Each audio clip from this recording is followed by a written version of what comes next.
29 বছর পরে ঢলিউডের নায়ক সালমান শাহর অকাল মৃত্যুর রহস্য আবারও আলোচনায়। শাবনূর প্রথমবার সরাসরি মুখ খুললেন। সালমান শাহ হত্যার মামলার পর শাবনূর ফেসবুক পোস্টে জানিয়েছেন তার নামে ওঠা সমস্ত গুজব ভিত্তিহীন। তিনি বলেছেন, সত্যতা বিবর্জিত ও ভ্রান্ত তথ্য প্রচার থেকে বিরত থাকুন।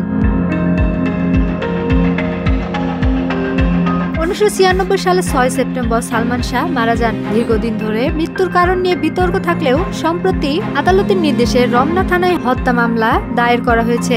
শাবনূর সালমান শাহর সঙ্গে প্রায় 14টি চলচ্চিত্রে কাজ করেছেন এবং প্রথম ছবিতে তাদের জুটি সুপারহিট হয়েছিল। শাবনূর জানান, সালমান শাহর মৃত্যু তাকে গভীরভাবে ক্ষতিগ্রস্ত করেছিল। তিনি বলেন, আমি শুধু চাই তার মৃত্যু সঠিক তদন্ত ও ন্যায় বিচার হোক। যেই দোষী হোক না কেন আইনের আওতায় এনে শাস্তি দেওয়া হোক। শাবনূর সালমান শাহর মায়ের বেদনা ও আহাজারির প্রতি সহমর্মিতা প্রকাশ করেছেন। সালমান শাহ ঢলিউডের এক অপ্রতিদ্বন্দ্বী নায়ক হিসেবে পরিচিত।